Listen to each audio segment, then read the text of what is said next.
Kembali saya ingin membahas tentang virtual reality church. Apa itu virtual reality church?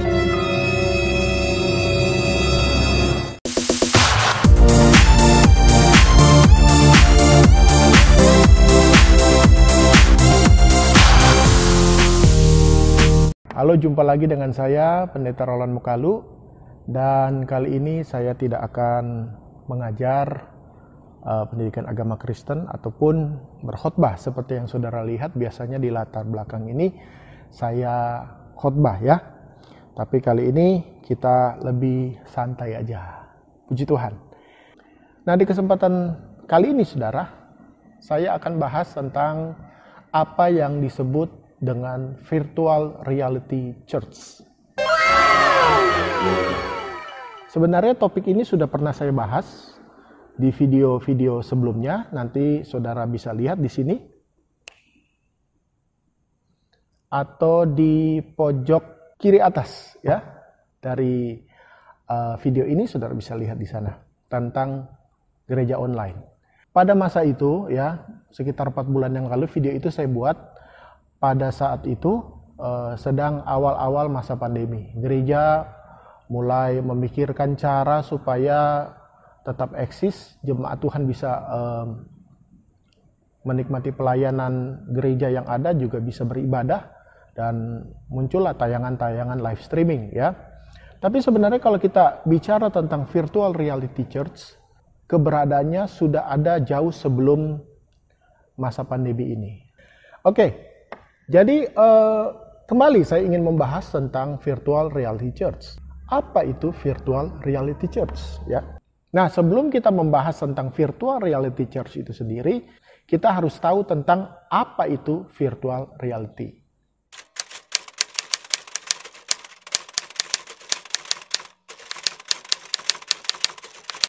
Jadi ketika virtual reality digabungkan dengan kata church ya, jadi virtual reality church artinya ya kalau mau secara simpel gereja internet lah, gereja online.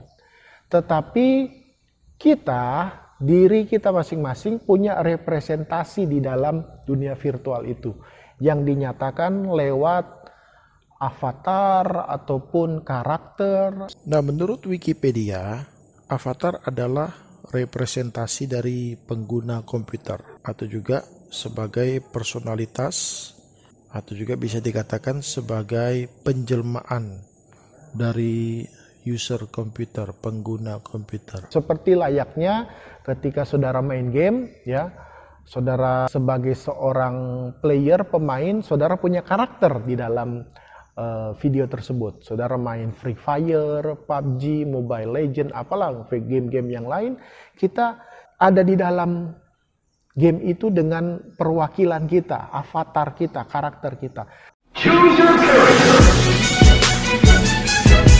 Nah, cuma bedanya dalam dunia virtual reality atau virtual reality ini ya, kita memakai device, alat ya, seperti kacamata dan juga mungkin ada sensor gerak yang bisa kita yang sekarang perkembangannya saudara, virtual reality ini sudah ada sensor gerak yang mana ketika kita pakai alat itu, pakai kacamata semacam itu, kita memang berasa kita ada dalam suatu dunia virtual, dunia yang lain ya. Seperti ini saudara. Sumpah coy, ada dance, setiap jalan tuh bunyi woy. Ada mau dikira.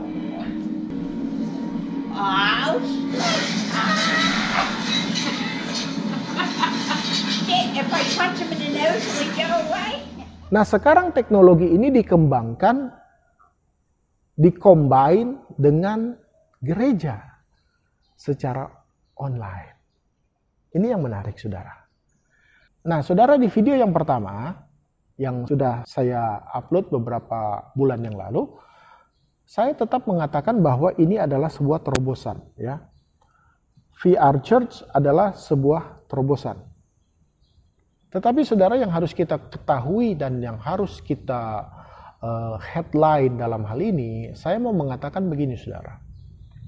Janganlah virtual reality church ini itu justru membuat kita menjadi semacam boleh dikatakan semacam istilahnya gadget freaks ya, atau orang yang kecanduan dengan gadget sehingga dia tidak lagi punya kerinduan untuk berinteraksi di dunia luar.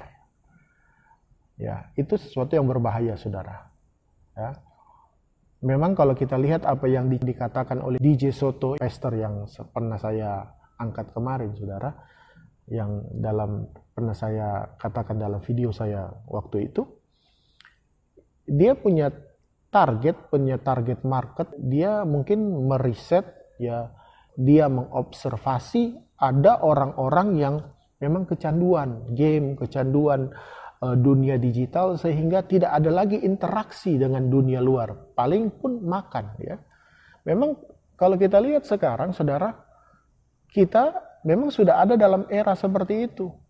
Siapapun kita, coba kita breakdown keseharian kita itu lebih banyak kita interaksi dengan dunia luar, dengan orang, dengan sekitar, atau dengan screen, ya.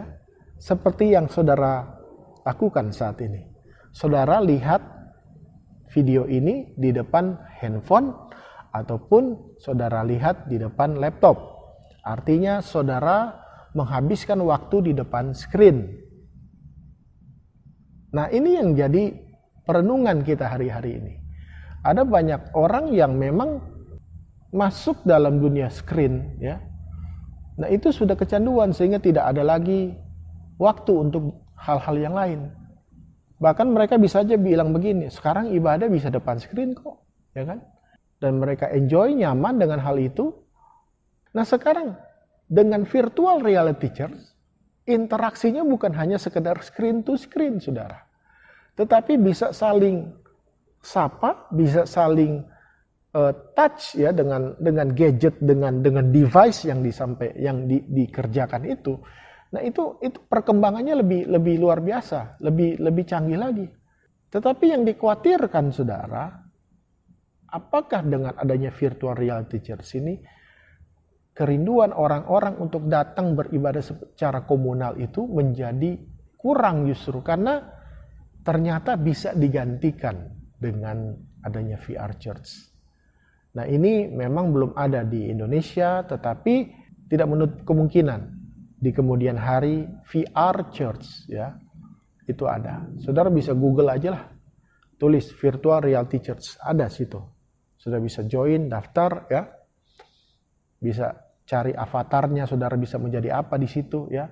Bisa pasang muka seperti apa, silahkan. Itu kecanggihan teknologi sekarang. Bagi saya itu adalah sebuah terobosan. Saya tetap konsisten dengan apa yang pernah saya katakan di masa yang lampau, tetapi menjadi catatan bahwa jangan hal ini justru membawa satu hal yang buruk, yaitu apa? Orang jadi kecanduan dunia screen, hidup di dalam dunia yang lain, tetapi tidak punya interaksi dengan dunia sekitar. Saudara, begini, Tuhan ciptakan alam semesta ini luar biasa, ya. Apa yang ada sekarang pun justru di penghujung zaman, ya, kita meyakini ini adalah akhir zaman, ya. Saya melihat belum semua yang tereksplor, saudara. Bumi yang Tuhan beri, ya, yang Tuhan ciptakan bagi manusia, dan Tuhan beri mandat kepada manusia untuk menaklukkannya, untuk mengeksplor bagi kemuliaan kebesaran nama Tuhan. Terus terang, kita melihat ini pun belum maksimal. Banyak manusia mengeksplornya untuk kepentingan diri, untuk kemuliaan pribadi, bukan untuk kebesaran dan kehormatan nama Tuhan. Itu yang jadi masalah hari-hari ini.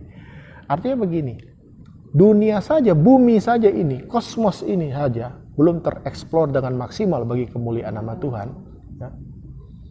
Nah, sekarang digital ini, ya, yang juga masuk dalam dunia kosmos yang Tuhan nyatakan, meskipun dalam konotasi yang lain, filosofis yang lain, itu bisa dikatakan dunia maya, dunia yang berbeda, tetapi kan itu hasil dari karya kreasi daripada manusia, menciptakan sebuah dunia digital yang baru.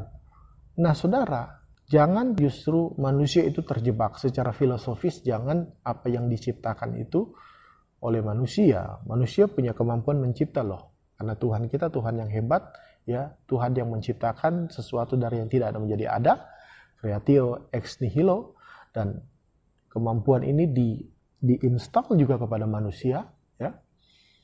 Tetapi jangan apa yang dalam tanda kutip diciptakan oleh manusia justru merusak manusia itu sendiri, sehingga justru tidak mengeksplor lagi dunia ini bagi kemuliaan kebesaran nama Tuhan, tetapi hanya terkungkung dalam kotak yang kecil, dalam sangkar, tetapi jadi stuck di dalamnya sehingga kita salah arah, salah tujuan. Bukan lagi untuk kemuliaan Tuhan, tetapi kita merasa bahwa inilah dunia saya dan inilah saya enjoy di dalamnya. Ujung-ujungnya hanya untuk kepuasan pribadi kita, bukan untuk kemuliaan nama Tuhan. Nah, itu yang perlu saya tekankan. Dan saya selalu mengacu kepada apa yang disampaikan oleh Richard Niebuhr, ya. Ada 5 pandangan dalam buku Richard Niebuhr yang ditulis yang berjudul Christ and Culture, ya. Yang pertama, Niebuhr mengatakan bahwa ada pandangan secara umum Kristus itu menentang budaya. Kemudian melalui risetnya juga ada pandangan yang lain dikatakan Kristus itu di atas budaya. Ada pandangan yang ketiga yang dia tuliskan Christ in culture, ya. Dan kemudian pandangan yang keempat, Christ and culture are in paradox. Dan yang terakhir, ya, ini mungkin nanti akan saya bahas dalam video-video yang lain, ya. Tapi pandangan yang paling bagus yang kelima yaitu Christ transform culture. Artinya Kristus mentransformasi budaya. Demikian halnya kita, ya. Kita Tuhan beri kemampuan, beri daya kreasi yang luar biasa. Mari manfaatkannya. Itu transformasikan itu semua bagi hormat kemuliaan kebesaran nama Tuhan. Jadi ini bagus, tetapi tidak selamanya di dalam situ. Jadi kesimpulan saya adalah, saudara, bahwa VR Church adalah sebuah terobosan. Itu tidak terbantahkan. Tapi sekali lagi ingat, jangan justru VR Church ini membuat orang menjadi edik terhadap dunia digital sehingga tidak ada lagi interaksi dengan yang lain. Dunia ini begitu luas Tuhan ciptakan, mari berdayakan semuanya bagi kemuliaan kebesaran nama Tuhan dan manfaatkan, ya, dunia ini yang di bagiannya juga termasuk budaya, termasuk digital, termasuk teknologi.